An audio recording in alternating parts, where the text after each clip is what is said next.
مسلمانوں کو زوال پذیر رکھنے اور ان پر اپنے نظریات اور بالادستی مسلط رکھنے کے لیے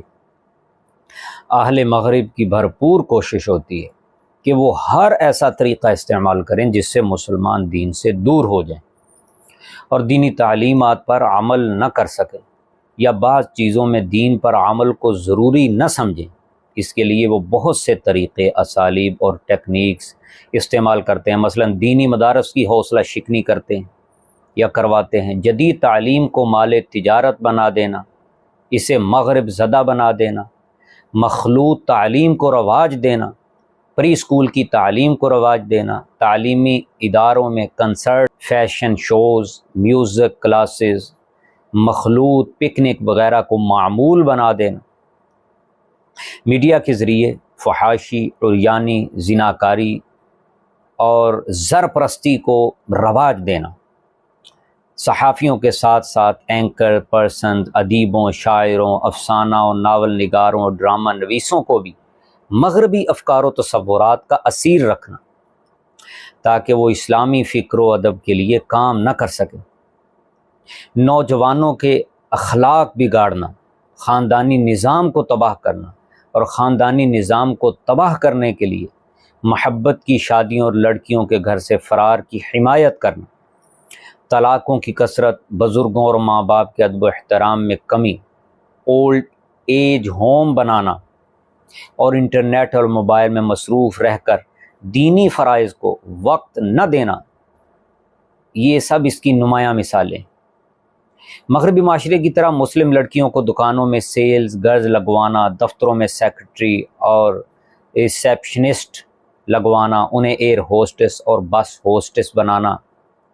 تزکیہ نفس کے جامع تصور کو سامنے نہ آنے دینا،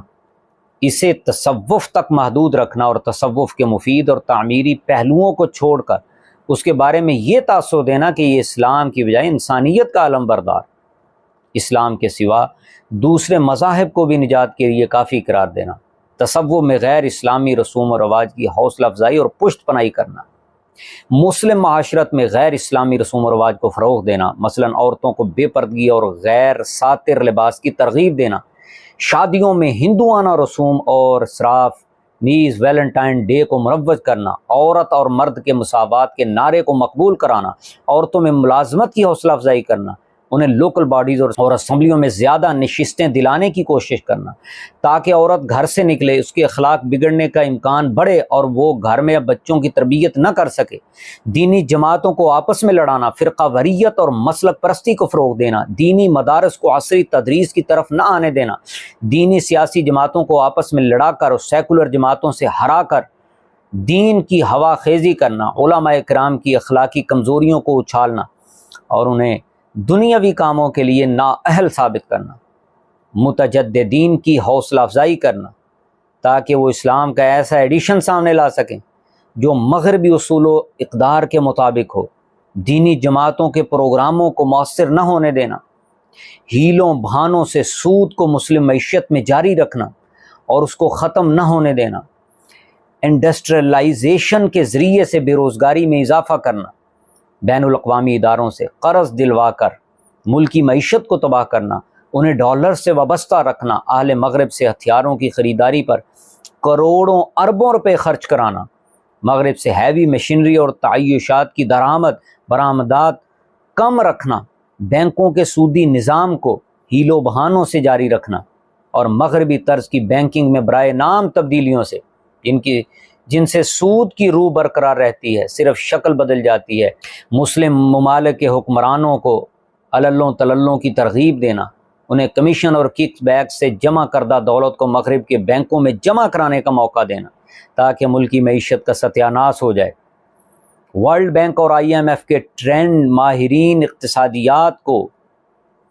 خزانہ اور تجارت کے وزیر بنوانا تاکہ وہ مغربی ممالک کے مفادات کے تحفظ کے لیے مالیاتی اور تجارتی پالیسیاں بنا سکیں۔